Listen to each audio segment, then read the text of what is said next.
E a partir de agora você conta comigo, eu conto com você, nós contamos com a Rádio El e eu vou iniciar o somando diferente, é um somando do programa piloto sobre literatura.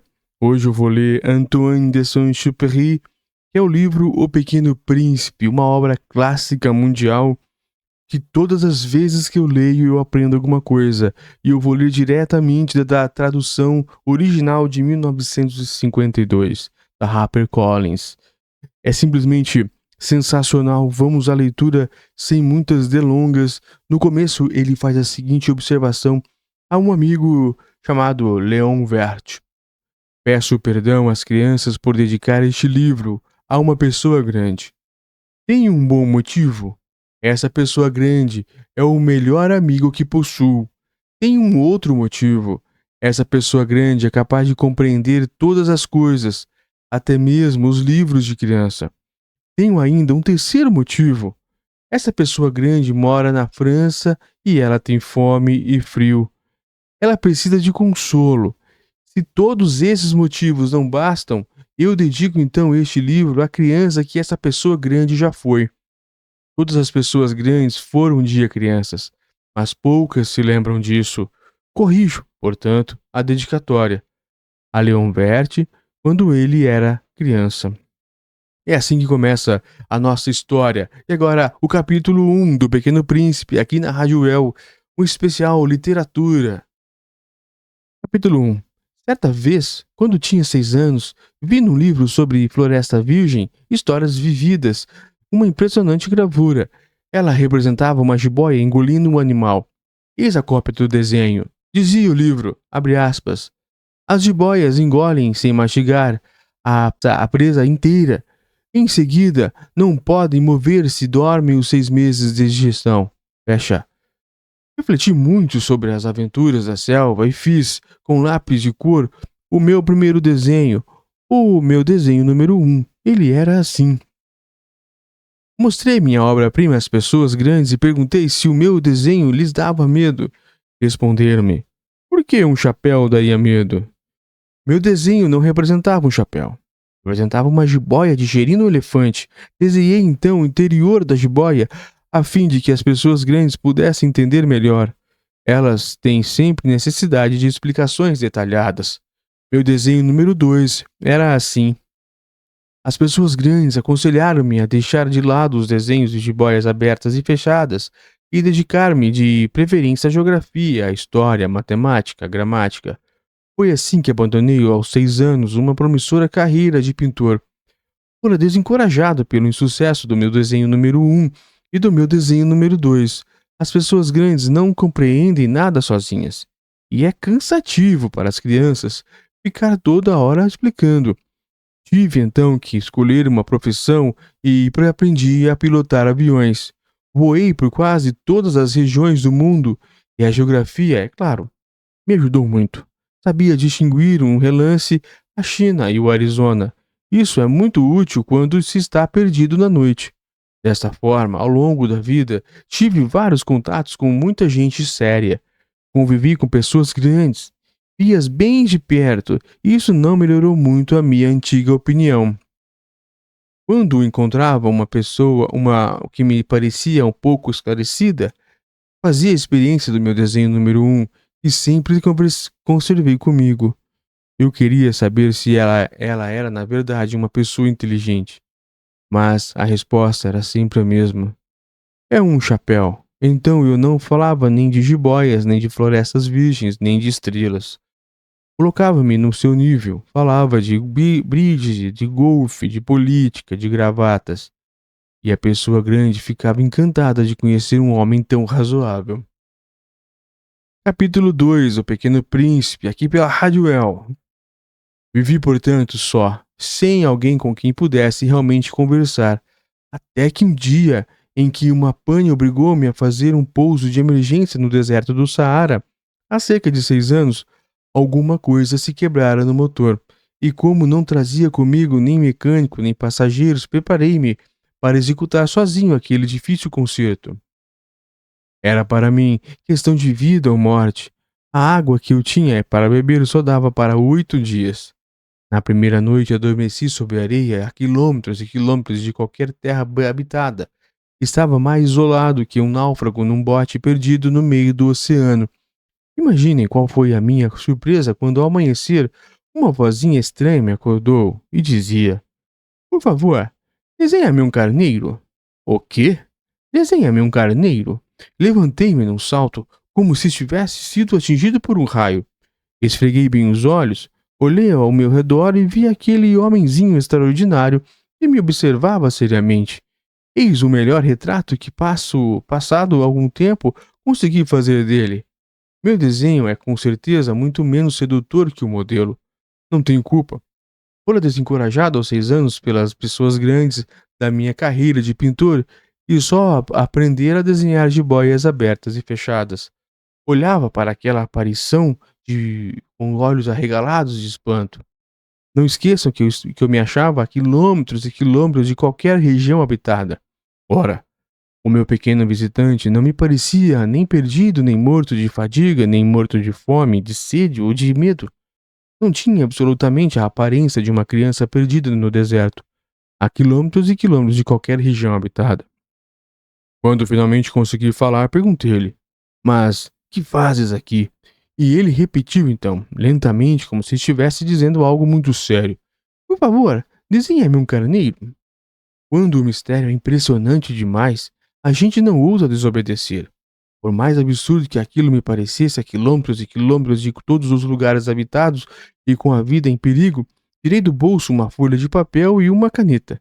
Mas lembrei-me então de que eu havia estudado principalmente geografia, história, matemática e gramática e disse ao pequeno visitante, com um pouco de mau humor, que eu não sabia desenhar.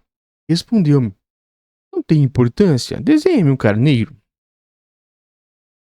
Como jamais houvesse desenhado um carneiro, refiz para ele um dos meus 2 únicos desenhos que sabia, o da jiboia fechada. E fiquei surpreso ao ouvir o garoto replicar: Não, não, eu não quero um elefante numa jiboia. A jiboia é perigosa. E o elefante toma muito espaço, tudo é pequeno onde eu moro. Preciso de um carneiro. Desenhe-me um carneiro. Então eu desenhei. Ele olhou atentamente e disse: Não, esse já é muito doente, desenhe outro. Então desenhei de novo. Meu amigo sorriu, paciente. Bem, vês que isso não é um carneiro, é um bode. Olha os chifres. Então, fiz mais uma vez o desenho, mas ele foi recusando como os anteriores. Isso é muito velho. Quero um carneiro que viva muito tempo. Então, perdendo a paciência e como tinha pressa em desmontar o motor, rabisquei o seguinte desenho e arrisquei. Esta é a caixa. O carneiro que queres está aí dentro. E fiquei surpreso ao ver se iluminar-se a face do meu pequeno juiz. Era assim mesmo que eu queria. Será preciso muito capim para esse carneiro? Por quê? Porque é muito pequeno onde eu moro.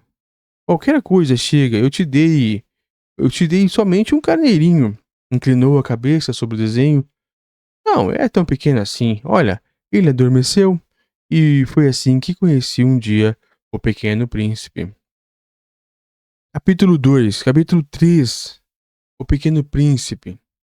Pela UEL FM. Levei algum tempo para entender de onde ele viera.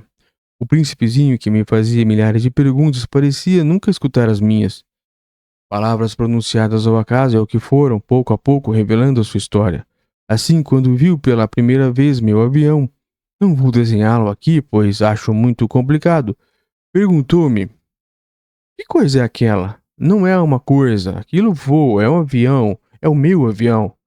Eu estava orgulhoso de lhe dizer que eu voava, então ele perguntou meio assustado: Como? Tu caíste do céu? Sim, respondi humildemente. Ah, isso é engraçado. E o pequeno príncipe deu uma bela risada que me irritou profundamente. Gosto que levem a sério as minhas desgraças. Em seguida acrescentou: Então tu vens do céu? De que planeta tu vens? Vislumbrei um clarão no mistério da sua origem e perguntei repentinamente: Tu vens então de outro planeta? Mas ele não me respondeu. Balançava lentamente a cabeça observando o meu avião.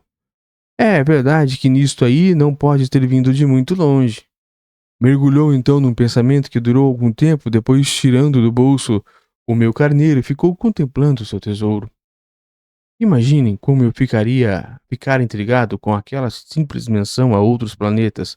Esforcei-me então por saber um pouco mais. De onde vens, meu caro? Onde é tua casa? Para onde queres levar meu carneiro? Ficou algum tempo em silêncio e depois respondeu: O bom é que a caixa que me destes poderá à noite servir de casa para ele. Sem dúvida. E se tu fores um bom menino, te darei também uma corda para amarrá-lo durante o dia e uma estaca para prendê-lo. A proposta pareceu chocá-lo. Amarrar? Ideia estranha. Mas e se tu não amarrares? Ele vai-se embora e se perde. E meu amigo deu uma nova risada. Mas onde pensas que ele vai? Não sei, por aí, andando sempre em frente. Então o pequeno príncipe disse muito sério: Não faz mal, é tão pequeno onde eu moro. E depois, talvez com um pouco de tristeza, acrescentou ainda, quando a gente anda sempre em frente, não pode mesmo ir longe. Capítulo 4. Pequeno Príncipe, aqui na Rádio Real. Eu aprender assim uma segunda coisa, importantíssima. O seu planeta de origem era pouco maior que uma casa. Para mim isso não era surpresa. Eu sabia que além dos grandes planetas Terra, Júpiter, Marte ou Vênus, os quais se deram nomes, há centenas e centenas de outros, por vezes tão pequenos que mal se veem no telescópio. Quando um astrônomo descobre um deles, dá-lhe por um nome ou dar o nome a um número, chama-o, por exemplo, de asteroide 325. Tenho sérias razões para supor que o planeta de onde viera o príncipe era o asteroide B612. Esse asteroide só foi visto uma vez no telescópio em 1909 por um astrônomo turco. Ele fizera na época uma grande demonstração da sua descoberta num congresso internacional de astronomia, mas ninguém lhe dera crédito por causa das roupas típicas que usava. As pessoas grandes são assim. Felizmente para a reputação do asteroide B612, um ditador turco obrigou o povo, sob pena de morte, a vestir-se à moda europeia. O astrônomo repetiu sua demonstração em 1920, vestido numa elegante casaca. Então, dessa vez, todo mundo acreditou. Se dou esses detalhes sobre o asteroide B612 e lhes confio o seu número é por causa das pessoas grandes. Eles adoram os números. Quando a gente lhe fala de um novo amigo, as pessoas grandes jamais se interessam em saber como ele realmente é. Não perguntam nunca: qual é o som da sua voz? Quais os brinquedos que prefere? Será que ele coleciona borboletas? Mas perguntam: qual é a sua idade? Quantos irmãos ele tem? Quanto pesa? Quanto seu pai ganha? Somente assim é que eles julgam conhecê-lo. Se dizemos às pessoas grandes: vi uma bela casa de tijolos cor-de-rosa, gerânicos na janela, pombas no telhado. Elas não conseguem de modo algum fazer uma ideia da casa. É preciso dizer-lhes: vi uma casa de 600 mil reais. Então exclamam: Ah, que beleza! Assim, se a gente lhes disser a prova de que o príncipezinho existia, é que ele era encantador, que ele ria e que queria um carneiro, quando alguém quer um carneiro é porque existe. Elas pouco se importarão e nos chamarão de crianças, mas se dissermos o planeta de onde ele vinha é o asteroide B612, ficarão inteiramente convencidas e não amolarão com perguntas. Elas são assim mesmo. É preciso não lhes querer mal por isso. As crianças têm que ter muita paciência com as pessoas grandes. Mas, com certeza, para nós que compreendemos o significado da vida, os números não têm tanta importância. Gostaria de ter começado essa história como nos contos de fada. Gostaria de ter começado assim. Era uma vez um pequeno príncipe que habitava um planeta pouco maior que ele, e ele precisava de um amigo. Para aqueles que compreendem a vida, isso pareceria, sem dúvida, muito mais verdadeiro. Não gosto que leiam meu livro superficialmente. Dá-me tanta tristeza narrar essas lembranças. Já faz 6 anos que meu amigo se foi com o seu carneiro. Se tento descrevê-lo aqui, é justamente porque não quero esquecê-lo. É triste esquecer um amigo. Nem todo mundo tem um amigo, e eu corro o risco de ficar como as pessoas grandes, que só se interessam por números. Foi por isso que comprei um estojo de aquarelas e alguns lápis. É difícil voltar a desenhar na minha idade, principalmente quando não se fez outra tentativa além das jiboias fechadas e abertas aos 6 anos. Experimentei, é claro, fazer os retratos mais fiéis que pude, mas não tenho muita certeza de conseguir. Um desenho parece passável, outro já é inteiramente diferente. Engano-me também no tamanho. Ora, o príncipezinho está muito grande, ora, um pequeno demais. Hesito também a cor de suas roupas. Vou arriscando então aqui e ali. Provavelmente esquecerei detalhes dos mais importantes. Peço que me perdoe. Meu amigo nunca dava explicações, julgava-me talvez semelhante a ele. Mas, infelizmente, não sei ver carneiros através de caixas.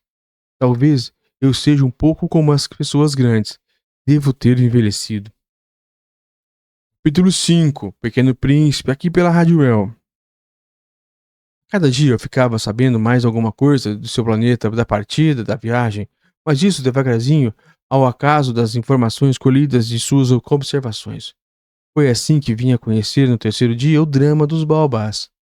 Dessa vez, ainda foi graças ao carneiro, pois de repente o pequeno príncipe me perguntou como se tivesse um sério problema. É verdade que os carneiros comem arbustos? Sim, é verdade. Ah, que bom! Não entendi imediatamente porque era tão importante que os carneiros comessem arbustos.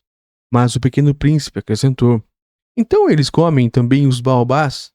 Expliquei ao príncipezinho que os baobás não são arbustos, mas árvores grandes como igrejas, e que mesmo que ele levasse consigo toda uma manada de elefantes, eles não chegariam a destruir um único baobá. A ideia de uma manada de elefantes fez o pequeno príncipe rir. Seria preciso colocar um em cima do outro. Mas, sabiamente, observou em seguida: os baobás, antes de crescerem, são pequenos. É verdade. Mas por que tu desejas que os carneiros comam os baobás pequenos? Ora, vejamos. Respondeu-me como se tratasse de algo óbvio. E foi-me preciso um grande esforço para decifrar sozinho este problema. De fato, no planeta do Pequeno Príncipe havia, como em todos os outros planetas, ervas boas e más. Consequentemente, sementes boas de ervas boas e sementes más de ervas más. Mas as sementes são invisíveis. Elas dormem nas entranhas da terra até que uma cisme faz ao despertar. Então ela se espreguiça e lança timidamente para o sol um inofensível galinho. Se for de roseira ou de rabanete, podemos deixar que cresça à vontade. Mas, quando percebemos que se trata de uma planta ruim, é preciso que arranquemos imediatamente. Ora, havia sementes terríveis no planeta do Pequeno Príncipe, as sementes de baobá. O solo do planeta estava infestado, e quando não se descobre que aquela planta é um baobá, nunca mais a gente consegue se livrar dela, pois suas raízes penetram o planeta todo, atravessando-o. E se o planeta for pequeno e os baobás numerosos, o planeta acaba rachando. É uma questão de disciplina, disse mais tarde ao vizinho. Quando a gente acaba a higiene matinal, começa a fazer o cuidado e higiene do planeta. É preciso que é preciso que habituemos a arrancar regularmente os baobás logo algo que se diferencia das roseiras, com os quais muitos se aparecem quando pequenos. É um trabalho sem graça, mas de fácil execução. E um dia aconselhou-me a fazer um belo desenho para que as crianças do meu planeta tomassem consciência desse período. Se um dia tiveres de viajar, explicou-me, poderá ser útil para elas. As pessoas não há, às vezes, não há inconveniente em protelar um trabalho, mas quando se trata de baobás é sempre uma catástrofe. Conheci um planeta habitado por um preguiçoso. Ele havia deixado que ali crescessem 3 arbustos. E, de acordo com as orientações do Pequeno Príncipe, desenhei o planeta. Não gosto de assumir o tom de moralista, mas o perigo dos baobás é tão pouco conhecido e tão grandes são os riscos para aquele que um dia se perca numa asteroide, que ao menos uma vez abro exceção e digo: crianças, cuidado com os baobás. Foi para advertir meus amigos de um perigo que há tanto tempo os ameaçava como a mim, e do qual nunca suspeitamos que tanto caprichei naquele desenho. A mensagem que eu transmitia era de grande importância. Perguntarão, talvez, por que não há neste livro outros desenhos tão impressionantes como os baobás? A resposta é simples. Tentei, mas não consegui. Quando desenhei os baobás, estava inteiramente tomado pela iminência de seu perigo. O Pequeno Príncipe, capítulo 6. Para a Rádio UEL FM, aqui, direto. Começando o capítulo 6. Pequeno Príncipe. Assim eu comecei a compreender pouco a pouco os segredos de tua triste vidinha. Durante muito tempo não tiveste outra distração a não ser a doçura do pôr do sol.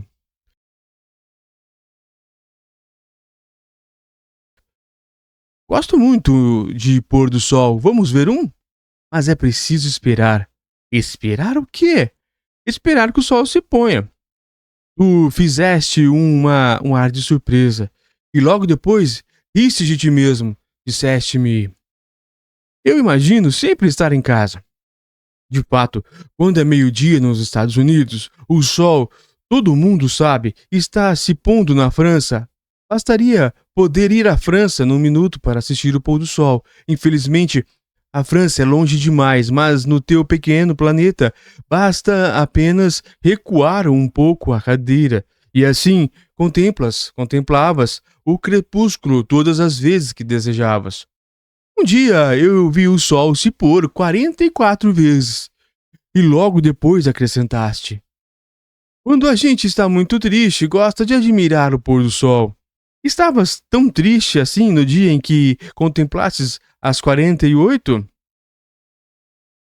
Mas o príncipezinho não respondeu. Capítulo 7. O Pequeno Príncipe, aqui na Rádio Londrina. UEL Londrina, Rádio UEL. No quinto dia, sempre graças ao carneiro, um segredo da vida do príncipe me foi revelado. Perguntou-me, sem rodeios, como se fosse o resultado de uma longa reflexão: um carneiro se come arbustos, come também as flores? Um carneiro come tudo que encontra, mesmo as flores que têm espinhos? Sim, mesmo as flores que têm espinhos. Então, para que servem os espinhos? Eu não sabia. Estava ocupadíssimo naquele instante tentando desarrachar do motor um parafuso muito apertado. Estava bastante preocupado, pois a pane estava começando a parecer muito grave e a água que tinha para beber era tão pouca que eu temia o pior. Para que servem os espinhos? O Pequeno Príncipe jamais desistia de uma pergunta uma vez que tivesse feito. Mas eu estava irritado com o parafuso e respondi qualquer coisa. Espinhos não servem para nada, são pura maldade das flores. Oh! Mas após um silêncio ele me disse com uma espécie de rancor: não acredito que as flores são fracas, ingênuas, defendem-se como podem. Elas se julgam poderosas com seus espinhos. Não respondi. Naquele instante eu pensava: se esse parafuso não afrouxar, vou fazê-lo soltar com uma martelada. O príncipezinho perturbou de novo meus pensamentos. E tu achas então que as flores? Ora, eu não acho nada, respondi qualquer coisa. Eu só me ocupo com coisas sérias. Ele olhou-me, surpreso. Coisas sérias? Ele me via de martelo em punho, dedos sujos de graxa curvados sobre os objetos que lhe parecia ser muito feio. Tu falas como as pessoas grandes. Senti um pouco de vergonha. Mas ele acrescentou implacável: tu confundes todas as coisas, misturando tudo. Ele estava realmente muito irritado. Sacudia o vento seus cabelos dourados. Conheço um planeta onde há um sujeito vermelho quase roxo. Nunca cheirou uma cor, uma flor. Nunca olhou a uma estrela. Nunca amou ninguém. Nunca fez outra coisa senão contas. E o dia todo repete como tu: eu sou um homem sério, eu sou um homem sério. E isso o faz inchar-se de orgulho. Mas ele não é um homem, é um cogumelo. O quê? Um cogumelo? O príncipe estava agora pálido de cólera. Há milhões e milhões de anos que as flores produzem espinhos. Há milhões e milhões de anos que, apesar disso, os carneiros as comem. E não será importante procurar saber por que elas perdem tanto tempo produzindo espinhos inúteis? Não terá importância a guerra dos carneiros e das flores? Não será mais importante que as contas do tal sujeito? E se eu, por minha vez, conheço uma flor única no mundo, que só existe no meu planeta, e que um belo dia, um carneirinho pode destruir num só golpe, sem saber o que faz? Isso não tem importância? Orou um pouco e continuou em seguida. Se alguém ama uma flor da qual só existe um exemplar em milhões e milhões de estrelas, isso basta para fazê-lo feliz quando a contempla. Ele pensa: minha flor está lá em algum lugar. Mas se o carneiro come a flor, para ele é como se todas as estrelas repentinamente se apagassem. E isso não tem importância? Não conseguiu dizer mais nada e imediatamente se pôs a soluçar. A noite caíra, larguei as ferramentas. Ria-me de martelo, do parafuso, da sede e da morte. Numa estrela, num planeta, o meu, a Terra, um príncipezinho a consolar. Tomei-o nos braços, embalei-o e dizia: a flor que tu amas não está em perigo. Vou desenhar uma focinheira para o carneiro, uma cerca para a tua flor. Eu Eu não sabia o que dizer. Sentia-me envergonhado. Não sabia como consolá-lo, como me aproximar dele. É tão misterioso o país das lágrimas. O Pequeno Príncipe, capítulo 8, aqui pela Aurel FM. Continuando. Logo aprendi a conhecer melhor aquela flor. Sempre houvera no planeta do Pequeno Príncipe flores muito simples, ornadas de uma só fileira de pétalas e que não ocupavam espaço nem incomodavam ninguém. Apareciam pela manhã na relva e à tarde já murchavam, mas aquela brotava um dia de uma semente trazida não se sabe de onde, e o príncipezinho resolvera vigiar de perto o pequeno broto, que era tão diferente dos outros. Podia ser uma nova espécie de baobá, mas o arbusto logo parou de crescer e na sua extremidade começou então a se formar uma flor. O pequeno príncipe, que assistia ao surgimento de um nobre botão, pressentiu que dali sairia uma aparição miraculosa, mas a flor parecia nunca acabar de preparar sua beleza no seu verde aposento. Escolhia as cores com cuidado, vestia-se lentamente, ajustava uma a uma suas pétalas, não queria sair como cravos amarrotada. Ela queria aparecer no esplendor de sua beleza. Ah, sim, era vaidosa. Sua misteriosa toilette, portanto, durava alguns dias, e eis que, numa manhã, justamente à hora do sol nascer, ela se mostrou. E ela, que se preparava com tanto esmero, disse, bocejando: Ah, eu acabo de despertar, desculpa. Estou ainda toda despenteada. O príncipezinho, então, não pôde conter o seu espanto. Como és bonita! É verdade, respondeu a flor docemente. Eu nasci ao mesmo tempo que o sol. O pequeno príncipe percebeu logo que a flor não era modesta, mas ela era tão envolvente. Creio que é a hora do café da manhã, acrescentou ela. Tu poderias cuidar de mim? E o príncipezinho, atordoado, tendo ido buscar um regador com água fresca, molhou a flor. Assim, ela logo começou a atormentá-lo com sua doentia vaidade. Um dia, por exemplo, falando dos seus 4 espinhos, dissera ao pequeno príncipe: os tigres, eles podem aparecer com suas garras. Não há tigres no meu planeta, retruca o príncipezinho. Além disso, tigres não comem ervas. Não sou uma erva, respondera a flor suavemente. Perdoa-me. Não tenho medo de tigres, mas tenho horror das correntes de ar. Não terias, por acaso, um paravento? Horror das correntes de ar? Isso não é bom para uma planta, pensara o pequeno príncipe. É bem complicada essa flor. À noite me colocara sob uma redoma de vidro. Faz muito frio no teu planeta. Não é nada confortável. De onde eu venho? De repente, calou-se. Viera em uma forma de semente. Não pudera conhecer nada dos outros mundos. Encabulada por ter sido surpreendida em uma mentira tão tola, tossiu duas ou três vezes e, para fazê-lo sentir-se culpado, pediu: E o paravento? Ia buscá-la, mas tu me falavas. Sim, o pequeno príncipe, apesar de sinceridade no seu amor, logo começara a duvidar dela. Levava a sério palavras sem importância e isso o fez sentir-se muito infeliz. Não devia tê-la escutado, confessou-me um dia. Não se deve nunca escutar as flores, basta admirá-las, sentir seu aroma. A minha perfumava todo o planeta, mas eu não sabia como desfrutá-la. Aquela história das garras que tanto me irritava devia ter me enternecido. Confessou-me ainda. Não soube compreender a coisa alguma. Deveria tê-la julgado por seus atos, não pelas palavras. Ela exalava perfume e me alegrava. Não podia jamais tê-la abandonado. Deveria ter percebido tua ternura por trás daquelas tolas mentiras. As flores são tão contraditórias. Mas eu era jovem demais para saber amá-la. Capítulo 9. O Pequeno Príncipe, aqui pela Rádio El. Creio que ele se aproveitou de uma migração de pássaros selvagens para fugir. Na manhã da viagem, pôs o planeta em ordem, revolveu cuidadosamente seus vulcões. Ele possuía 2 vulcões em atividade e isso era muito cômodo para esquentar o café da manhã.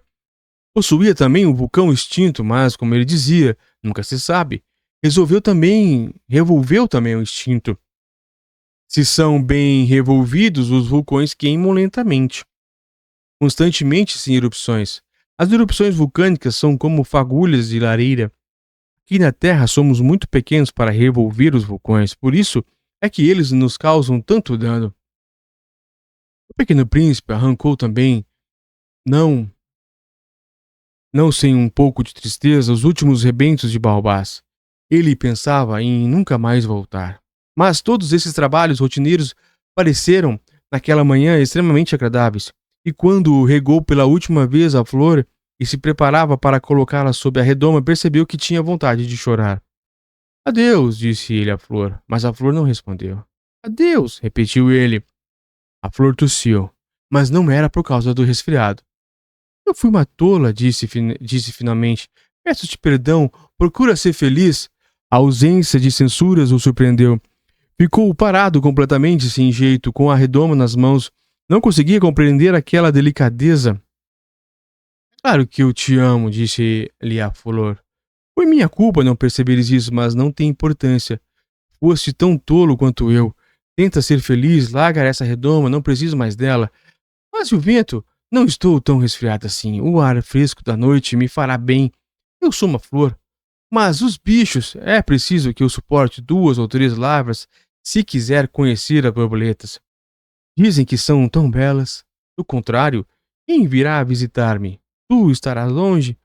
Quanto aos bichos grandes, não tenho medo deles, eu tenho as minhas garras. E ela mostrou ingenuamente seus 4 espinhos e em seguida acrescentou. Não demores assim, que é exasperante. Tu decidiste partir, então vai. Pois ela não queria que ele a visse chorar.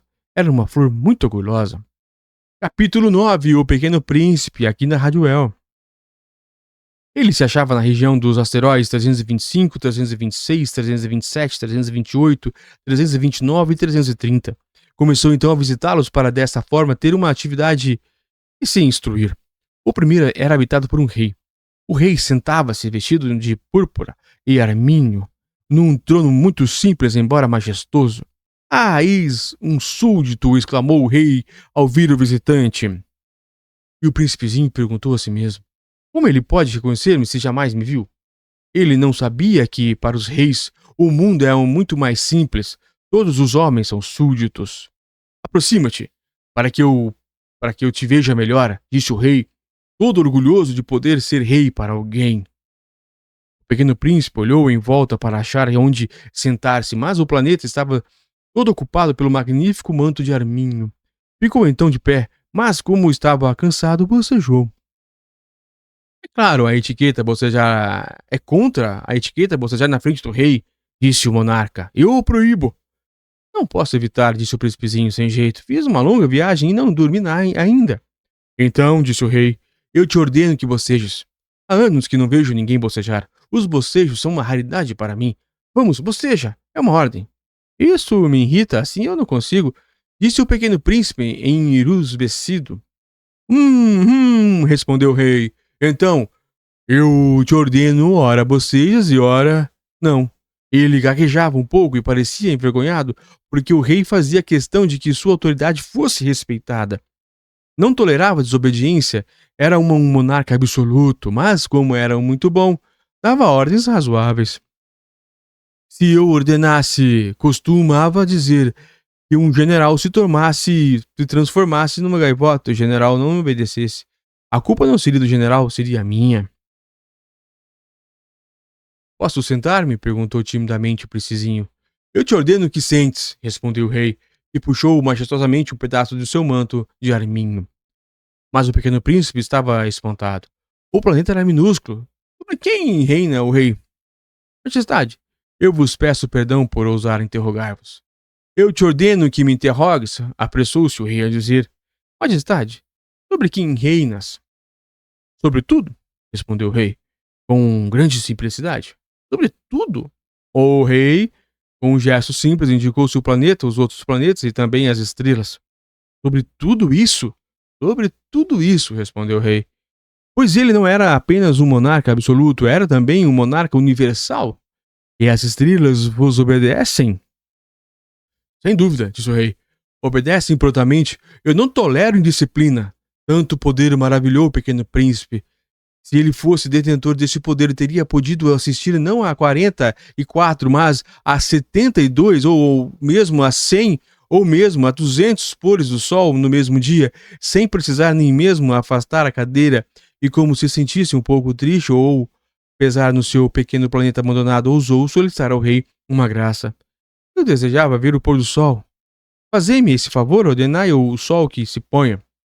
Se eu ordenasse ao meu general voar de uma flor a outra como uma borboleta, ou escrever uma tragédia, ou transformar-se numa gaivota, e o general não executasse a ordem recebida, quem? Ele ou eu estaria errado? Vós, respondeu com firmeza o príncipezinho. Exato. É preciso exigir de cada um o que cada um pode dar, replicou o rei. A autoridade se baseia na razão. Se ordenasse ao teu povo que ele se lançasse ao mar, todos se rebelarão. Eu tenho o direito de exigir obediência, pois minhas ordens são razoáveis. E meu pôr do sol, lembrou o pequeno príncipe, que nunca esquecia uma pergunta que tivesse feito. E o pôr do sol tu terá. Eu o exigirei, mas eu esperarei na minha sabedoria de governante que as condições sejam favoráveis. Quando serão? Indagou o príncipe. Respondeu o rei, e consultou inicialmente um enorme calendário. Será lá por volta de 7h40 esta noite, e tu verás como sou bem obedecido. O príncipezinho bocejou, sentia falta de seu pôr do sol, e também já estava começando a se aborrecer. Não tenho mais nada que fazer aqui, disse o rei. Vou prosseguir minha viagem. Não partas, retrucou o rei, que estava orgulhoso de ter um súdito. Não partas, eu te faço ministro. Ministro de quê? Da justiça. Mas não há ninguém para julgar. Nunca se sabe, disse o rei. Ainda não vi todo o meu reino. Estou muito velho, não tenho espaço para uma carruagem, e andar cansa-me muito. Oh, mas eu já vi, disse o pequeno príncipe, que se inclinou para dar uma olhada no outro lado do planeta. Não consigo ver ninguém. Tu julgarás a ti mesmo, respondeu o rei. É o mais difícil. É bem mais difícil julgar a si mesmo que julgar aos outros. Se consegues fazer um bom julgamento de ti, és um verdadeiro sábio. Mas, disse o rei, eu tenho quase certeza de que há um velho rato no meu planeta. Eu o escuto à noite. Tu poderás julgar esse rato. Tu ordenarás a morte de vez em quando. Assim a vida dele dependerá da tua justiça, mas tu o perdoarás sempre. A poupá-lo, pois só temos um. Eu, respondeu o pequeno príncipe, eu não gosto de condenar ninguém e acho que vou mesmo embora. Não, disse o rei.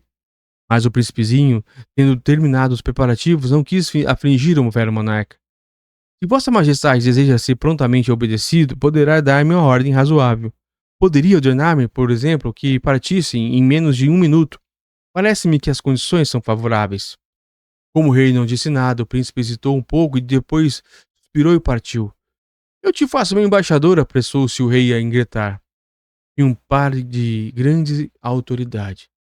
As pessoas grandes são esquisitas, pensava o pequeno príncipe durante a viagem.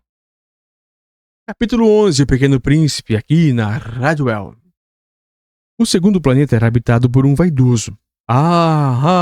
Um admirador vem me visitar? Exclamou à distância o vaidoso. Mal avistar o príncipezinho. Porque, para os vaidosos, os outros homens são admiradores. Bom dia, disse o pequeno príncipe. Tu tens um chapéu engraçado. É para agradecer, exclamou o vaidoso. Para agradecer quando me aclamam, infelizmente não passa ninguém por aqui. Ah, é? Disse o pequeno príncipe sem compreender. Bate tuas mãos uma na outra, sugeriu o vaidoso. O príncipezinho bateu as mãos uma nas outras. Ao vaidoso agradeceu modestamente e ergueu o chapéu. Ah, isso é mais divertido que a visita ao rei, disse a si mesmo, e recomeçou a bater as mãos uma na outra. O vaidoso tornou a agradecer, tirando o chapéu. Após 5 minutos de exercício, o príncipezinho cansou-se com uma monotonia daquele jogo. E, para o chapéu cair, perguntou ele: o que é preciso fazer? Mas o vaidoso não ouviu. Os vaidosos só ouvem os elogios. Não é verdade que tu me admiras muito? Perguntou ele ao príncipe. O que quer dizer com admirar? Admirar significa reconhecer que sou o seu homem mais belo, mais bem vestido, mais rico e mais inteligente de todo o planeta. Mas só tu moras no teu planeta. Dá-me esse prazer, admira-me a si mesmo. Eu te admiro, disse o príncipezinho, dando de ombros, mas que te serve isso? E o pequeno príncipe foi-se embora. As pessoas grandes são de fato muito estranhas, pensou ele, continuando a sua viagem. Capítulo 12. O planeta seguinte era habitado por um bêbado.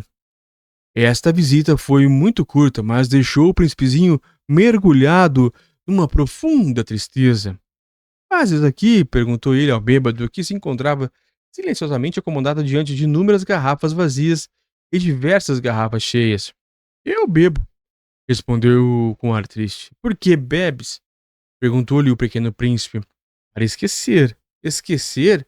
Respondeu o beberrão. Para esquecer o quê? Indagou o príncipezinho, que já começava a sentir-se pena dele. Esquecer que tenho vergonha, confessou o bêbado, baixando a cabeça. Vergonha do quê? Perguntou o príncipezinho, que desejava socorrê-lo. Vergonha de beber, concluiu o beberrão, encerrando-se definitivamente seu silêncio. E o pequeno príncipe foi-se embora perplexo. As pessoas grandes são decididamente estranhas, muito estranhas, dizia-se mesmo durante a viagem. Capítulo 13. O Pequeno Príncipe, aqui na Rádio El. O quarto planeta era do empresário. Estava tão ocupado que nem sequer levantou a cabeça da chegada do Pequeno Príncipe. Bom dia, disse-lhe. O teu cigarro está apagado. 3 e 2 são 5, 5 e 7, 12, 12 e 3, 15. Bom dia. 15 e 7, 22, 22 e 6, 28. Não tenho tempo para acendê-lo de novo. 26 e 5 são 31. Ufa, são 501.622.731. 500 milhões de quê, hein? Ainda está aí? 501 milhões de... Eu não sei mais. Tenho tanto trabalho, sou um sujeito sério. Não me preocupo com futilidades. 2 e 5, 7. E assim, 500 milhões de quê? Repetiu o príncipezinho, que nunca na vida desistira de uma pergunta uma vez que tinha feito. O empresário levantou sua cabeça. Há 54 anos habito este planeta e só fui incomodado 3 vezes. A primeira vez foi há 22 anos, por um besouro que veio a não sei de onde. Fazia um barulho terrível e cometi 4 erros na soma. A segunda foi há 12 anos, quando tive uma crise de reumatismo, por falta de exercício. Não tenho tempo para passear. Sou um sujeito sério. A terceira é esta. E eu dizia, portanto, 501 milhões. Milhões de quê? O empresário compreendeu que não havia chance de ter paz. Milhões dessas coisinhas que se veem às vezes no céu. Moscas? Não. Essas coisinhas que brilham. Vagalumes? Não, também não. Essas coisinhas douradas que fazem sonhar os preguiçosos. Mas eu sou uma pessoa séria. Não tenho tempo para divagações. Ah, as estrelas. Isso mesmo. Estrelas. E que fazem com 500 milhões de estrelas? 501.627.2.731. Eu sou um sujeito sério, gosto de exatidão. E o que fazem com essas estrelas? O que faço com elas? Sim, nada. Eu as possuo. Tu possuis estrelas? Sim. Mas eu já vi um rei que... os reis não possuem, eles reinam sobre. É muito diferente. E de que serves possuir as estrelas? Serve-me para ser rico. E de que te serve ser rico? Para comprar para comprar outras estrelas, se alguém achar. Esse aí, disse o príncipezinho para si mesmo, Raciocina um pouco como um bêbado. No entanto, fez ainda algumas perguntas. Como que pode a gente possuir as estrelas? E quem são elas? Respondeu exaltado o empresário. Eu não sei de ninguém. Logo, são minhas porque pensei nisso primeiro. Basta isso? Sim, sem dúvida. Quando achas um diamante que não é de ninguém, ele é teu. Quando achas uma ilha que não é de ninguém, ela é tua. Quando tens uma ideia antes dos outros, tu a registras, ela é tua. Portanto, eu possuo as estrelas, pois ninguém antes de mim teve a ideia de as possuir. Isso é verdade, disse o príncipezinho. E tu fazes tu com elas. E que tu fazes com elas? Eu as admiro. Eu as conto e reconto, disse o empresário. É complicado, mas eu sou um homem sério. O príncipezinho ainda não estava satisfeito. Eu, se possuo um lenço de seda, posso amarrá-lo em volta do pescoço e levá-lo comigo. Se possuo uma flor, posso colhê-la e levá-la comigo, mas tu não podes levar as estrelas. Ah, não, mas posso colocá-las no banco. E que quer dizer isso? Isso quer dizer que eu escrevo num pedaço de papel o número das estrelas que possuo. Depois tranco o papel numa gaveta. Só isso? E isso basta. É divertido, pensou o príncipezinho. É bastante poético, mas sem nenhuma utilidade. O pequeno príncipe tinha, sobre as coisas sérias, ideias muito diferentes do que pensavam as pessoas grandes. Eu, disse ele, ainda, possuo uma flor que rego todos os dias. Possuo 3 vulcões que revolvo toda semana, porque revolvo também o que está extinto. A gente nunca se sabe. É útil para os meus vulcões. É útil para a minha flor que eu possua, mas tu não és útil às estrelas. O empresário abriu a boca, mas não encontrou nenhuma resposta e o príncipezinho se foi. As pessoas grandes são mesmo extraordinárias, repetia para si durante a viagem. Capítulo 14, O Pequeno Príncipe, aqui pela Rádio El. Continuando a leitura. O quinto planeta era muito curioso. Era o menor de todos. Tinha um espaço suficiente para um lampião e para um acendedor de lampiões. O pequeno príncipe não conseguia entender para que serviriam, no céu, num planeta sem casa e sem gente, um lampião e um acendedor de lampiões. No entanto, disse consigo mesmo: talvez esse homem seja mesmo um tolo. No entanto, é menos tolo que o rei, que o vaidoso, que o empresário, que o beberrão. Seu trabalho ao menos tem um sentido. Quando acende o lampião, é como se fizesse nascer mais uma estrela, ou uma flor. Quando apaga, porém, faz adormecer a estrela ou a flor. É um belo trabalho e, sendo belo, tem utilidade. Bom dia! Para que acabas de apagar teu lampião? É o regulamento, respondeu o acendedor. Bom dia! Qual é o regulamento? É apagar meu lampião. Boa noite! E tomou a acender. Mas por que acabas de acendê-lo de novo? É o regulamento, respondeu o acendedor. Eu não compreendo, disse o pequeno príncipe. Não é para compreender, disse o acendedor. Regulamento é regulamento. Bom dia! E apagou o lampião. Em seguida, enxugou a testa num lenço xadrez vermelho.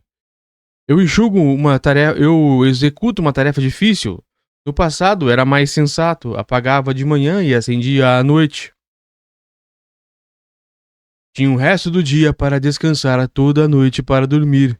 E depois mudou o regulamento? O regulamento não mudou, disse o acendedor. Aí que está o meu problema. O planeta a cada ano gira mais depressa e o regulamento não muda. E então? Perguntou o príncipezinho. Agora que ele dá uma volta por minuto, não tenho mais um segundo de repouso. Acendo e apago uma vez por minuto. Não é nada engraçado, disse o acendedor. Já faz um mês que estamos conversando. Um mês? Sim, 30 minutos, 30 dias. Boa noite. E acendeu o lampião. O pequeno príncipe respeitou, gostou daquele acendedor tão fiel ao regulamento, lembrou-se das vezes em que ele mesmo provocava o pôr do sol. Apesar de recuando sua cadeira, quis ajudar seu amigo. Sabes, conheço uma maneira de descansares quando quiseres. Eu sempre quero descansar, disse o acendedor, pois a gente pode ser ao mesmo tempo fiel e preguiçoso.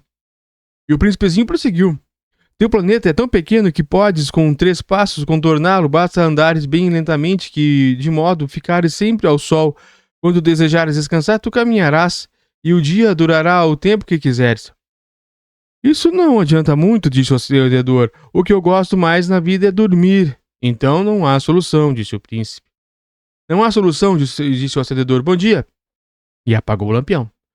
Esse aí, pensou o príncipezinho ao prosseguir a viagem para mais longe, esse aí seria desprezado por todos os outros. O rei, o vaidoso, o beberrão, o empresário. No entanto, é o único que não me parece ridículo. Talvez porque é o único que se ocupa de outra coisa que não seja ele próprio. Suspirou, lamentando, e completou.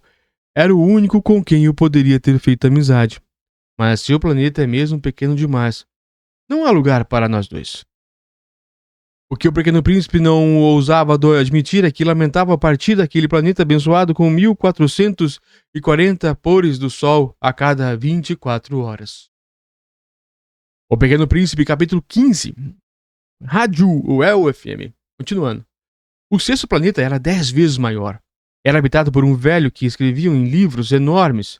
Ora, vejam, eis um explorador, exclamou ele, logo que avistou o Pequeno Príncipe. O príncipezinho sentou-se à mesa, meio ofegante, já viajara tanto. De onde vens? Perguntou-lhe o velho. Que livro é este? Indagou-lhe o Pequeno Príncipe, que faz o senhor aqui? Sou o geógrafo, respondeu o velho. E é um geógrafo? Perguntou o príncipezinho. É um especialista que sabe onde se encontram os mares, os rios, as cidades, as montanhas, os desertos. Isso é bem diferente, disse o Pequeno Príncipe. Eis, afinal, uma verdadeira profissão. E lançou um olhar ao seu redor no planeta de geógrafo. Nunca havia visto um planeta tão grandioso. O seu planeta é muito bonito. Há oceanos nele? Não sei dizer, disse o geógrafo. Ah! O príncipezinho estava decepcionado. E as montanhas? Não sei te dizer, disse o geógrafo. E as cidades, os rios, os desertos? Também não sei te dizer, disse o geógrafo pela terceira vez. Mas o senhor é geógrafo? É verdade, disse o geógrafo. Mas não sou explorador. Faltam-me exploradores. Não é o geógrafo quem vai contar as cidades, os rios, as montanhas, os mares, os oceanos, os desertos. O geógrafo é muito mais importante para ficar passeando.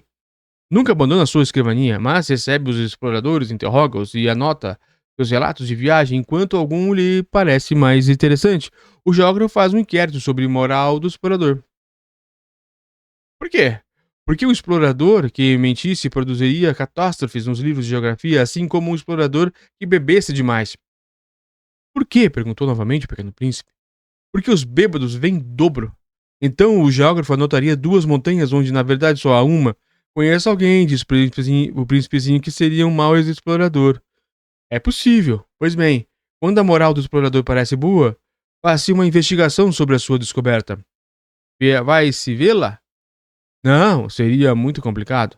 Mas exige-se do explorador que ele forneça provas. Tratando-se, por exemplo, da descoberta de uma grande montanha, é essencial que ele traga grandes pedras. O geógrafo de repente se entusiasmou. Mas tu vens de longe. Certamente é um explorador, portanto vais descrever-me o teu planeta? E o geógrafo, tendo aberto o seu caderno, apontou o lápis, anotou-se o primeiro lápis as narrações dos exploradores. Espera-se que anotar a caneta que o explorador tenha trazido as provas. Então, interrogou o geógrafo. Oh, onde eu moro? Disse o Pequeno Príncipe. Não é interessante. É muito pequeno. Eu tenho 3 vulcões. 2 em atividade e 1 extinto. Mas a gente nunca sabe. A gente nunca sabe, repetiu o geógrafo. Tenho também uma flor. Nós não anotamos as flores, disse o geógrafo. Por que não? É o mais bonito. Porque as flores são efêmeras. O que quer dizer efêmera? Os livros de geografia, disse o geógrafo, são os mais exatos. Nunca ficam ultrapassados. É muito raro que uma montanha mude de lugar. É muito raro um oceano secar. Nós escrevemos coisas eternas. Mas os vulcões extintos podem voltar à atividade, interrompeu o Pequeno Príncipe. Quer dizer efêmera? Que os vulcões estejam extintos ou não, isso dá no mesmo para nós, disse o geógrafo. O que nos interessa é a montanha. Ela não muda. Mas o que quer dizer efêmera? Repetiu o príncipezinho, que jamais desistira de uma pergunta que tivesse feito. Quer dizer ameaçada de desaparecer em breve. Minha flor está ameaçada de desaparecer em breve? Sem dúvida. Minha flor é efêmera, pensou o Pequeno Príncipe. E não tem mais que 4 espinhos para defender-se do mundo e eu te deixei sozinha. Esse foi o seu primeiro gesto de remorso, mas retomou a coragem. Qual planeta me aconselha a visitar? Perguntou a ele. A Terra, respondeu o geógrafo. Goza de boa reputação. E o príncipezinho partiu pensando na sua flor. Capítulo 16. Agora sim. O sétimo planeta foi, portanto, a Terra. A Terra não é um planeta qualquer. Contam-se lá 111 reis, não esquecendo, é claro, os reis negros, 7.000 geógrafos, 900.000 negociantes, 7 milhões e meio de beberrões e 311 milhões de vaidosos. Isso é cerca de 2 bilhões de pessoas grandes. Para dar-lhe uma ideia de dimensões da Terra, eu lhes direi que antes da invenção da eletricidade era necessário manter para o conjunto dos seus 6 continentes um verdadeiro exército de 462.511 acendedores de lampiões. Visto um pouco de longe, isso dava um magnífico efeito. Os movimentos desses exércitos eram ritmados como os de um balé. Primeiro era a vez dos acendedores de lampião da Nova Zelândia e da Austrália. Esses, depois de acenderam seus lampiões, iam dormir, entravam então na dança os acendedores de lampiões da China e da Sibéria, e estes, tendo concluído suas tarefas, também desapareciam dos bastidores. Chegava a vez dos acendedores de lampiões da Rússia, da China, da Índia. Depois os da África e da Europa, a seguir os da América do Sul, depois da América do Norte, e eles jamais se enganavam na ordem de entrada em cena. Era um espetáculo grandioso. Apenas 2, o acendedor do único lampião do Polo Norte e seu colega, o do único lampião do Polo Sul, levavam uma vida preguiçosa e negligente. Trabalhavam somente 2 vezes por ano. Capítulo 17. Quando a gente quer fazer graça, às vezes mente um pouco. Não fui lá muito honesto ao lhes falar dos acendedores de lampiões. Corro o risco de dar uma falsa ideia do nosso planeta àqueles que não o conhecem. Os homens ocupam, na verdade, muito pouco espaço na superfície da Terra. Se os 2 bilhões de habitantes que povoam a Terra se mantivessem de pé, colados uns nos outros para um comício, facilmente se acomodariam numa praça pública de 30 quilômetros de comprimento por 30 de largura. Poderiam agrupar toda a humanidade no menor das ilhas do Pacífico. As pessoas grandes não acreditarão, mas é claro. Elas julgam ocupar muito espaço. Imaginam-se tão importantes quanto os baobás. Peçam-lhe, então, que façam as contas. Elas adoram os números, ficaram contentes com isso, mas não perca o seu tempo nessa matemática. É desnecessário. Sei que acreditam em mim. O pequeno príncipe, uma vez na Terra, ficou muito surpreso por não ver ninguém. Já receava ter enganado de planeta quando um anel cor de lua se remexeu na areia. Boa noite, disse o príncipezinho. Boa noite, respondeu a serpente. Em que planeta me encontro? Perguntou o príncipe. Na Terra, na África, respondeu a serpente. E não há ninguém na Terra? Aqui é o deserto. Não há ninguém nos desertos, a Terra é grande, disse a serpente. O pequeno príncipe sentou-se numa pedra e ergueu os olhos para o céu. As estrelas são tão iluminadas? Será que elas brilham para que cada um possa um dia encontrar a sua? Olha o meu planeta, está bem ali em cima de nós, mas como ele está longe. Teu planeta é belo, disse a serpente. Que vens fazer aqui? Tenho problemas com uma flor, disse o príncipe. Exclamou a serpente. E se calaram. Onde estão os homens? Tornou a pergunta ao príncipezinho. A gente se sente um pouco sozinho no deserto. Entre os homens a gente também se sente só, disse a serpente. E o pequeno príncipe olhou para um longo tempo. Tu és um bichinho engraçado, disse ele, fino como um dedo. Mas sou poderosa do que o dedo de um rei, disse a serpente. O príncipezinho sorriu. Tu não és tão poderosa assim, não tens nem patas, não podes sequer viajar. Eu posso levar-te mais longe que o navio, disse a serpente. Ela enrolou-se no tornozelo do pequeno príncipe como se fosse um bracelete de ouro. Aquele que eu toco, devolvo à terra de onde veio. Continuou a serpente, mas tu és puro e vens de uma estrela. O príncipezinho não respondeu. Tenho pena de ti, tão fraco nessa terra de granito. Posso te ajudar um dia se tiveres muita saudade do teu planeta. Oh, eu te compreendo muito bem, disse o pequeno príncipe, mas por que falas sempre por enigmas? Eu resolvo todos, disse a serpente, e calaram-se os dois. Capítulo 18º ou 18 do Pequeno Príncipe, aqui na Rádio UEL FM. O pequeno príncipe atravessou o deserto e encontrou apenas uma flor. Uma flor de 3 pétalas, uma florzinha insignificante. Bom dia, disse o pequeno príncipe. Bom dia, disse a flor. Onde estão os homens? Perguntou ele educadamente. A flor um dia vira passar uma caravana. Os homens, eu creio que existem 6 ou 7. Vi-os faz muito tempo, mas não se pode nunca saber onde se encontram. O vento os leva. Eles não têm raízes. Eles não gostam das raízes. Adeus, disse o príncipezinho. Adeus, disse a flor. Capítulo 19. O príncipezinho escalou uma grande montanha. As únicas montanhas que conhecera eram os 3 vulcões que lhe batiam no joelho. O vulcão extinto servia de tamborete. De uma montanha tão alta como esta, pensava ele, verei todo o planeta e todos os homens, mas só viu pedras pontudas como agulhas. Bom dia, disse ele ao Léo. Bom dia, bom dia, bom dia, respondeu o eco. Quem tu és? Perguntou o príncipezinho. Quem tu és? Quem tu és? Quem tu és? Respondeu o eco. Sejam meus amigos, eu estou só, disse ele. Estou só, respondeu o eco. Que planeta engraçado, pensou então. É completamente seco, pontudo e salgado. E os homens não têm imaginação. Repetem o que a gente diz. No meu planeta, eu tinha uma flor e era sempre ela que me falava primeiro. É o 20º parte. Pequeno Príncipe, aqui da Rádio UEL. Mas aconteceu que o Pequeno Príncipe, tendo andado muito tempo pelas areias, pelas rochas, descobriu enfim uma estrada. E as estradas vão todas em direção aos homens. Bom dia, disse ele. Era um jardim cheio de rosas. Bom dia, disseram as rosas. Ele as contemplou. Eram todas iguais a sua flor. Quem sois? Perguntou ele, espantado. Somos as rosas, responderam elas. Ah! Exclamou o príncipezinho. E se sentiu extremamente infeliz. Sua flor lhe havia dito que era a única de sua espécie em todo o universo. E eis que havia 5.000 iguaizinhas num só jardim.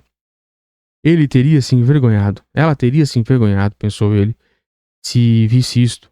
Começaria a tossir, simularia morrer para escapar do ridículo, e eu seria obrigado a fingir que cuidava dela, porque senão, só para me humilhar, ela seria bem capaz de morrer de verdade. Depois refletiu ainda. Eu me julgava rico por ter uma flor única e possuo apenas uma rosa comum. Uma rosa e 3 vulcões que não passam do meu joelho, estando um talvez extinto para sempre. Isso não faz de mim um príncipe muito poderoso. E deitado na relva, ele chorou. Capítulo 21. E foi então que apareceu a raposa. Bom dia, disse a raposa. Bom dia, respondeu educadamente o pequeno príncipe, que olhando à sua volta nada viu. Eu estou aqui, disse a voz, debaixo da macieira. Quem és tu? Perguntou o príncipezinho. Tu és bonita. Sou uma raposa, disse a ele. Vem brincar comigo, propôs ele. Então, estou tão triste. Eu não posso brincar contigo, disse a raposa. Não me cativaram ainda. Ah, desculpe, disse o príncipezinho, mas após refletir, acrescentou. O que quer dizer cativar? Tu não és daqui, disse a raposa. Que procuras? Procuro os homens, disse o pequeno príncipe. Que quer dizer cativar? Os homens, disse a raposa, têm fuzis e caçam. E é assustador, criam galinhas também. É a única coisa que fazem de interessante. Tu procuras galinhas? Não, disse o pequeno príncipe. Eu procuro amigos. O que quer dizer cativar? É algo que quase sempre esquecido, disse a raposa. Significa criar laços. Criar laços? Exatamente, disse a raposa. Tu não és ainda para mim senão um garoto inteiramente igual a 100.000 outros garotos. E eu não tenho necessidade de ti. E tu também não tens necessidade de mim. Não passo a teus olhos de uma raposa igual a 100.000 outras raposas, mas se tu me cativas, nós teremos necessidade um do outro. Será para mim o único no mundo, e eu serei única para ti no mundo.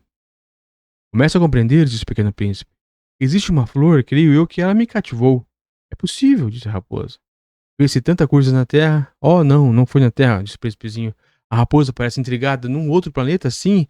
Há caçadores nesse planeta? Não. Que bom. E galinhas? Também não. Nada, perfeito, suspirou a raposa. Mas a raposa retomou o raciocínio. Minha vida é monótona. Eu caço as galinhas e os homens me caçam. Todas as galinhas se parecem e todos os homens se parecem também. E isso me incomoda um pouco. Mas se tu me cativas, minha vida será como que cheia de sol. Conhecerei um barulho de passos que será diferente dos outros. Os outros passos que me fazem entrar debaixo da terra. Os teus me chamarão para fora da toca como se fosse música. E depois, olha, vê-se lá longe os campos de trigo. Eu não como pão. O trigo para mim nada vale. Os campos de trigo não me lembram coisa alguma. E isso é triste, mas tu tens cabelos dourados. Então, será maravilhoso quando me tiveres cativado. O trigo que é dourado fará com que eu me lembre de ti. E amarei o barulho do vento do trigo. A raposa calou-se e observou por muito tempo o príncipe. Por favor, cativa-me, disse ela. Eu até gostaria disso, disse o príncipezinho, mas não tenho muito tempo. Tenho amigos a descobrir e muita coisa a conhecer. A gente só conhece bem as coisas que cativou, disse a raposa. Os homens não têm mais tempo de conhecer coisa alguma, compram tudo já pronto nas lojas. Mas como não existem lojas de amigos, os homens não têm mais amigos. Se tu queres um amigo, cativa-me. E é preciso fazer? Perguntou o pequeno príncipe. É preciso ser paciente, respondeu a raposa. Tu te sentarás primeiro um pouco longe de mim, assim na relva. Eu te olharei como um canto de olho e tu não dirás nada. A linguagem é uma fonte de mal-educados, mal-entendidos. Mas cada dia te sentarás mais perto. No dia seguinte, o príncipezinho voltou. Teria sido melhor se voltasses à mesma hora, disse a raposa. Se tu vens, por exemplo, às 4 da tarde, desde as 13 eu começaria a ser feliz. Às 4 horas, então, estaria inquieta e agitada e descobriria o preço da felicidade. Mas se tu vens a qualquer momento, nunca saberia a hora de preparar meu coração. É preciso que haja um ritual. É ritual? Perguntou o pequeno príncipe. É uma coisa muito esquecida também, disse a raposa. É o que faz com que um dia seja diferente dos outros dias, uma das outras horas. Os meus caçadores, por exemplo, adotam um ritual. Dançam na quinta-feira com as moças da aldeia. A quinta-feira é então o dia maravilhoso. Vou passear até a vinha. Se os caçadores dançarem qualquer dia, os dias seriam todos iguais e eu nunca teria férias. Assim, o pequeno príncipe cativou a raposa, mas quando chegou a hora da partida, a raposa disse: Ah, eu vou chorar. A culpa é tua, disse o príncipezinho. Eu não queria te fazer mal, mas tu quisesses que eu cativasse. Quis a raposa. Mas tu vais chorar, disse ele. Vou, disse a raposa. Então não terás ganho nada. Terei sim, disse a raposa, por causa da cor do trigo. Depois ela acrescentou: Vai rever as rosas, assim compreenderás que a tua é a única no mundo. Tu voltarás para me dizer adeus e eu te presentearei como um segredo. O pequeno príncipe foi rever as rosas. Vós não sois absolutamente iguais à minha. Vós sois nada, nada ainda. Ninguém ainda vos cativou, nem cativares ninguém. Sois como era a raposa. Era uma raposa igual a 100.000 outras, mas eu a tornei minha amiga. Agora ela é a única no mundo. E as rosas ficaram desapontadas. Sois belas, mas vazias, continuou ele. Mas se pode morrer por vós, um passante qualquer uma dúvida pensaria que a minha rosa se parece convosco. Ela sozinha é, porém, mais importante que todas as vós, pois foi ela que eu reguei, foi ela que pus sob a redoma, foi ela que abriguei com um paravento, foi por ela que eu matei as larvas, exceto 2 ou 3 por causa das borboletas. Foi ela que eu escutei a se queixar ou se gabar, ou mesmo calar-se algumas vezes, já que ela era minha rosa. E voltou então a raposa. Adeus, disse ele. Adeus, disse a raposa. Eis o meu segredo. É muito simples. Só se vê bem com o coração. O essencial é invisível aos olhos. O essencial é invisível aos olhos, repetiu o príncipezinho para não esquecer. Foi o tempo que perdestes com tua raposa que fez tão importante. Foi o tempo que eu perdi com a minha rosa, repetiu ele para não esquecer. Os homens esqueceram essa verdade, disse ainda a raposa. Mas tu não deves esquecer. Tu te tornas eternamente responsável por aquilo que cativas. Tu és responsável pela tua rosa. Eu sou responsável pela minha rosa, repetiu o príncipezinho, para não esquecer. Capítulo 17. Não, 22, na verdade. Bom dia, disse o príncipe. Bom dia, respondeu o manobreiro. Que fazes aqui? Perguntou-lhe o príncipezinho. Eu separo os passageiros em blocos de 100.000, disse o manobreiro. Despacho os trens que carregam, ora para a direita, ora para a esquerda. E um trem iluminado, roncando como um trovão, fez tremer a cabine do manobreiro. Eles estão com muita pressa, disse o pequeno príncipe. O que estão procurando? Nem o homem da locomotiva sabe, disse o manobreiro. E apitou vindo um sentido inverso, um outro trem iluminado. Já estão de volta? Perguntou o príncipe. Não, são os mesmos, disse o manobreiro. É uma troca. Não estava contentes onde estavam? Nunca estamos contentes onde estamos, disse o manobreiro. E o apito de um terceiro trem iluminado soou. Então, correndo atrás dos primeiros viajantes, perguntou o pequeno príncipe. Não corra atrás de nada, disse o manobreiro. Estão dormindo lá dentro, ou bocejando. Apenas as crianças apertam seus narizes contra as vidraças. Só as crianças sabem o que procuram, disse o príncipezinho. Perdem tempo com uma boneca de pano e boneca se torna muito importante e choram quando lhes é tomada. Elas são felizes, disse o manobreiro. Capítulo 23. Bom dia, disse o pequeno príncipe. Bom dia, disse o vendedor. Era um vendedor de pílulas especiais que saciavam a sede. Toma-se uma por semana e não é mais preciso beber. Por que vendes isso? Perguntou o príncipezinho. É uma grande economia de tempo, disse o vendedor. Os peritos calcularam. A gente ganha 53 minutos por semana. E o que se faz com esses 53 minutos? O que a gente quiser. Eu? Pensou o pequeno príncipe. Se eu tivesse 53 minutos para gastar, iria caminhando calmamente em direção a uma fonte. Capítulo 24. O Pequeno Príncipe. Estávamos no 8º dia de minha pane no deserto. Justamente quando bebi a última gota da água da minha reserva de água, foi que ouvi a história do vendedor. Ah, disse eu ao pequeno príncipe. São bem bonitas as suas lembranças, mas eu não consertei ainda meu avião. Não tenho mais nada para beber e eu também seria feliz se pudesse ir caminhando em direção a uma fonte. Minha amiga raposa me disse, meu caro, não se trata mais da raposa. Por quê? Porque vamos morrer de sede. Ela não compreendeu o meu raciocínio e ele não compreendeu meu raciocínio e respondeu: é bom ter tido um amigo mesmo que a gente vá morrer. Eu estou muito contente de ter tido uma raposa como amiga. Ele não pode avaliar o perigo, pensei. Não tem nunca fome ou sede, um raio de sol lhe basta. Mas ele me olhou e respondeu ao meu pensamento: tenho sede também. Procuremos um poço. Eu fiz um gesto de desânimo e o absurdo procurar um poço ao acaso na imensidão do deserto. No entanto, pusemos-nos a caminho. Já tínhamos andado horas em silêncio quando a noite caiu e as estrelas começaram a brilhar. Eu o apreciava como um sonho, porque sede me tornara febril. As palavras do pequeno príncipe ressoavam na minha memória. Tu tens sede também? Perguntei-lhe. Mas ele não respondeu à minha pergunta, disse apenas: a água pode também ser boa para o coração. Não entendi sua resposta e me calei. Eu bem sabia que não adiantava interrogá-lo.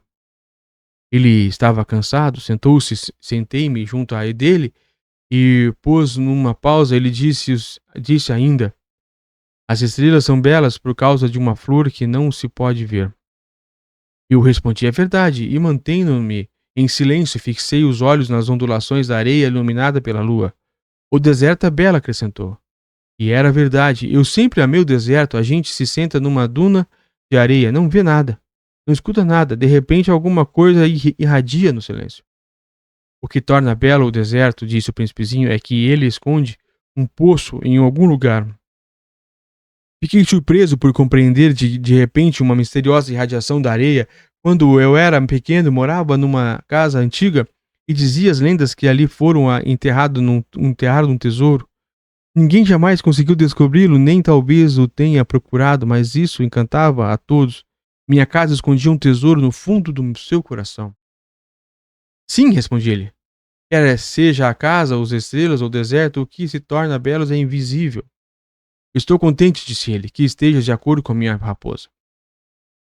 Como o príncipezinho adormecesse, tomei-os nos braços e prossegui a caminhada. Estava emocionado e tinha a impressão de carregar um frágil tesouro. Parecia-me mesmo não haver na terra nada mais frágil. Observava a luz da lua, aquele rosto pálido, seus olhos fechados, suas mechas de cabelo que agitavam com o vento, e pensava: O que eu vejo não passa de uma casca. O mais importante é invisível. Como os seus lábios entreabertos esboçavam um sorriso, pensei ainda: o que tanto me comove nesse pequeno adormecido é a sua fidelidade mais frágil. É preciso proteger a chama com cuidado, um simples sopro pode apagá-la. E continuando a caminhada, eu descobri o poço ao raiar do dia. Capítulo 25. Os homens, disse o pequeno príncipe, embarcam nos trens, mas já não sabem mais o que procuram. Então eles se agitam sem saber para onde ir e acrescentou: e isso não leva a nada. O poço a que tínhamos chegado não se parecia de forma alguma com o poço do Saara. Os poços do Saara são simplesmente buracos na areia, aqueles que pareciam poços de aldeia, mas não havia ali aldeia alguma, e eu pensava estar sonhando. É estranho, disse eu ao príncipezinho. Tu está preparando a roldana, o balde e a corda. Ele riu, pegou a corda, fez girar a roldana e a roldana gemeu como geme um velho catavento. Tu escutas, disse o príncipezinho. Estamos acordando o poço, ele canta. Eu não queria que ele fizesse nenhum esforço. Deixa que eu puxo, disse eu. É muito pesado para ti. Lentamente içei o balde e com cuidado coloquei na borda do poço. O canto da roldana ainda permanecia nos meus ouvidos e na água ainda trêmula eu podia ver o reflexo do sol. Tenho sede dessa água, disse o príncipezinho. Dá-me de beber. E eu compreendi o que ele havia buscado. Levantei o balde até sua boca, ele bebeu de olhos fechados, era doce como uma festa. Aquela água era muito mais que um alimento, nascera da caminhada sob estrelas, de canto de rodana, do esforço do meu braço. Era boa para o coração como um presente. Quando eu era pequeno, as luzes das árvores de Natal, a música da missa da meia-noite e a doçura dos sorrisos se refletiam nos presentes que ganhava. Os homens do teu planeta, disse o pequeno príncipe, cultivam 5.000 rosas num mesmo jardim e não encontram o que procuram. É verdade, respondi. No entanto, o que eles procuram poderia ser encontrado uma só rosa ou num pouco de água. É verdade. E o príncipezinho acrescentou: mas os olhos são cegos, é preciso ver com o coração. Eu tinha bebido e respirava normalmente, ao amanhecer a areia era a cor de mel, e a cor de mel também me fazia feliz, porque então eu estava triste. É preciso que cumpras a tua promessa, disse o baixinho, o pequeno príncipe que estava de novo sentado junto de mim. Que promessa? Tu sabes, a focinheira do meu carneiro? Eu sou responsável por aquela flor. Tirei do bolso os meus bolsos de desenho, o príncipezinho os viu e disse rindo: teus baobás mais parecem repolhos. Oh! E eu caprichara tanto nos meus baobás. Tua raposa, as orelhas dela parecem chifres e são compridas demais. Ele riu a outra vez. Tu és injusto, meu caro. Eu só sabia desenhar jiboias abertas e fechadas. Não faz mal, disse ele. As crianças entendem. Abisquei então uma pequena focinheira, mas ao entregá-la, senti um aperto no coração. Tu tens planos que eu desconheço. Ele não me respondeu, mas disse: lembra-se da minha chegada à terra? Será amanhã o aniversário. Depois, após um silêncio, acrescentou: caí pertinho daqui, enrubesceu. E de novo, sem compreender porque eu sentia uma estranha tristeza, entretanto, ocorreu-me de perguntar: então, não foi por acaso que vagava sozinho quando te encontrei há 8 dias, a quilômetros e quilômetros de região habitada, estava retornando ao local onde chegaste? Ele enrubesceu novamente, e eu acrescentei hesitando: talvez por causa do aniversário? O príncipezinho ficou mais vermelho, não respondia nunca às perguntas, mas quando a gente enrubesce, é o mesmo que dizer sim, não é verdade? Ah, disse eu tenho medo, mas ele me respondeu: tu deves agora trabalhar, voltar para o teu aparelho, espero-te aqui e volte amanhã de noite. Mas eu não estava seguro, eu lembrava-me da raposa, a gente corre o risco de chorar um pouco quando deixou cativar. Ah, e agora é o 26. Capítulo 26. Havia ao lado do poço a ruína de um velho muro de pedra. Quando voltei do trabalho no dia seguinte, vi de longe o meu pequeno príncipe sentado no alto, com as pernas balançando, e eu escutei dizer: tu não te lembras então? Não foi bem este lugar? Uma outra voz respondeu, porque ele replicou em seguida: não, não, não estou enganado. O dia é este, mas não é este o lugar. Prossegui em direção ao muro, não enxergava nem ouvia ninguém a não ser ele. No entanto, o príncipezinho replicou novamente: Tá bem, tu verás na areia onde começam as marcas dos meus passos. Basta me esperar, estarei lá esta noite. Estava a 20 metros do muro, continuava a não ver nada. O pequeno príncipe disse ainda, após o silêncio: O teu veneno é do bom? Está certa de que não vou sofrer por muito tempo? Parei o coração apertado ainda sem compreender nada. Agora vai-te embora, disse ele, e eu quero descer. Então baixei os olhos para o pé do muro e dei um salto. Lá estava erguida para o príncipezinho uma das serpentes amarelas que nos liquidam em 30 segundos. Rapidamente procurei o revólver no bolso, mas percebendo o barulho, a serpente deslizou pela areia como um esguicho de água e que de repente seca. Vagarosamente se enfiou entre as pedras por um leve tinido metálico. Cheguei no muro ao tempo de segurar nos braços o meu caro príncipe, pálido como neve. Que história é essa? Tu conversas agora com serpentes? Afrouxei o nó do lenço dourado que ele sempre usava no pescoço, olhei sua testa dele de beber e agora não ousava perguntar-lhe mais nada. Olhou-me sinceramente e abraçou o meu pescoço.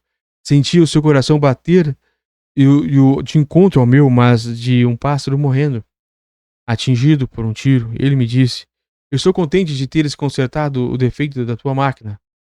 Vais poder voltar para casa. Como soubestes? Eu vinha justamente avisar-lhe que, contra toda a expectativa, havia conseguido realizar o concerto. Ele não respondeu à minha pergunta, mas acrescentou: Eu também volto hoje para casa. Depois, Tristonho disse: É bem longe, é bem mais longe, bem mais difícil. Eu percebia claramente que algo de extraordinário se passava, apertando os braços como se fosse uma criancinha, mas tinha a impressão de que ele ia deslizando num abismo em que eu nada pudesse fazê-lo para detê-lo. Seu olhar estava sério, vagando para o além. Tenho o teu carneiro e a caixa para o carneiro e a focinheira. Ele sorriu com tristeza. Esperei muito tempo, senti que o seu corpo, aos poucos, se rasquecia e aquecia. Meu caro, tu tivesse medo. É claro que tivera. Mas ele sorriu docemente. Terei mais medo ainda esta noite. O sentimento do irremediável me fez gelar de novo, e eu compreendi que não poderia suportar a ideia de nunca mais escutar aquele riso. Ele era para mim como uma fonte no deserto.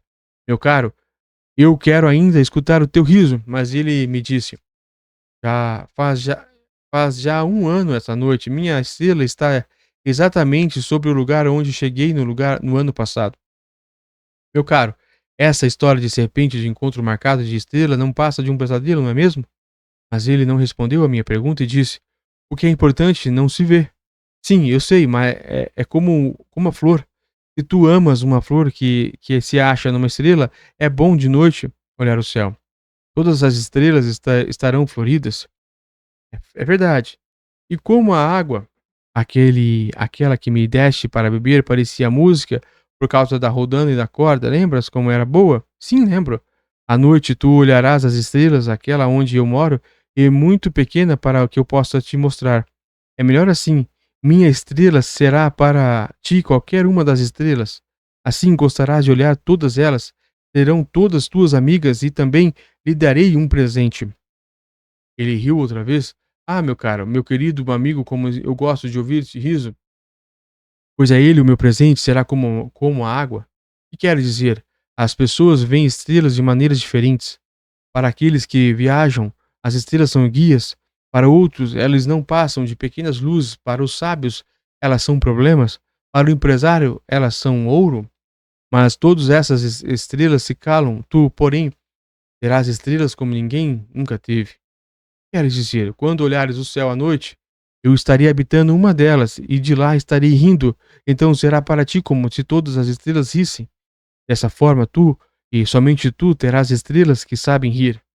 E ele riu mais uma vez. E quando estiveres consolado, a gente sempre se consola, tu ficarás contente por ter me conhecido. Tu serás sempre meu amigo. Tu terás vontade de rir comigo, e às vezes abrirá a tua janela apenas pelo simples prazer, e teus amigos ficarão espantados de vê-lo-te ir olhando o céu. Tu explicarás então: sim, as estrelas, elas sempre me fazem rir. E eles te julgarão louco, será uma peça que te prego. E riu de novo. Será como se eu lhe houvesse dado uma vez as estrelas, montes de pequenos guizos que sabem rir. E riu de novo, depois ficou sério. Esta noite, por favor, não venhas. Eu não te deixarei. Eu parecerei estar sofrendo, parecerei estar morrendo. É assim, não venha ver, não vale a pena. Eu não te abandonarei. Mas ele estava preocupado. Se eu lhe peço isso, é também por causa da serpente. As serpentes são más. Podem morder apenas por prazer. Eu não te abandonarei. Mas uma coisa tranquilizou. É verdade que elas não têm veneno para uma segunda mordida. Aquela noite, não o vi partir, saiu sem fazer barulho. Quando consegui alcançá-lo, ele caminhava decidido num passo rápido. Disse-me apenas: "Ah, aí está", e segurou a minha mão, mas preocupou-se de novo. "Fizeste mal, tu sofrerás. Eu parecerei estar morto, e isso não será verdade." Eu me calara. "Tu compreendes, é muito longe. Eu não posso carregar este corpo. É muito pesado." Eu continuava calado. "Mas será como uma velha concha abandonada. Não tem nada de triste numa velha concha." Fiquei mudo. Ele perdeu um pouco da coragem, mas fez ainda um esforço. "Será lindo, sabes? Eu também olharia as estrelas, todas as estrelas serão como poços, como uma rodando enferrujada. Todas as estrelas me darão de beber." Eu continuando mudo. "Será tão divertido, tu terás 500 milhões de guizos, eu terei 500 milhões de fontes, e eles também." Se calou, por eu estava chorando. "É aqui, deixa-me ficar só." E sentou-se como porque tinha medo disso ainda. "Tu sabes, minha flor, eu sou responsável por ela. Ela é tão frágil, tão ingênua e tem apenas 4 pequenos espinhos para defendê-lo do mundo." Eu me sentei também, pois não consegui mais ficar de pé. Ele disse: "Pronto, é isso." Hesitou ainda um pouco, depois levantou-se e deu um passo, e eu não podia mover-me. Houve apenas um clarão amarelo perto de sua perna. Permaneceu por um instante imóvel, não gritou, tombou devagarinho como tomba uma árvore, não fez sequer um barulho por causa da areia. E agora já se passaram 6 anos, jamais contar essa história. Os companheiros que me encontram quando voltei ficaram contentes de me ver salvo. Eu estava triste, mas lhes dizia: "É o cansaço." Agora já me conformei um pouco, mas não completamente. Tenho certeza de que ele voltou ao seu planeta, pois ao radiar do dia, não encontrei seu corpo. Não era um corpo tão pesado assim. Eu gosto à noite de escutar as estrelas. Eu como ouvir 500 milhões de guizos, mas eis o que acontece. Uma coisa extraordinária. Na focinheira que desenhei para o Pequeno Príncipe, esqueci de juntar a correia de couro. Ele não poderá jamais prendê-lo no carneiro. E eu então pergunto: o que terá acontecido no seu planeta? Talvez o carneiro tenha comido a flor? Às vezes penso, certamente que não. O príncipezinho guarda sua flor todas as noites na redoma de vidro e vigia atentamente seu carneiro. Então eu me sinto feliz e todas as estrelas riem docemente. Ou penso, às vezes a gente se distrai e isso basta. Uma noite ele se esqueceu de colocar a redoma de vidro e o carneiro saiu mansinho no meio da noite sem que fosse notado, e todos os guizos estão se transformaram em lágrimas. Eis aí um grande mistério. Para vocês, que também amam o Pequeno Príncipe, como para mim, todo o universo fica diferente se algum lugar que não sabemos onde, um carneiro que não conhecemos comeu ou não uma rosa. Olhem para o céu, perguntem a si mesmos: o carneiro terá ou não comido a flor? E verão como tudo fica diferente.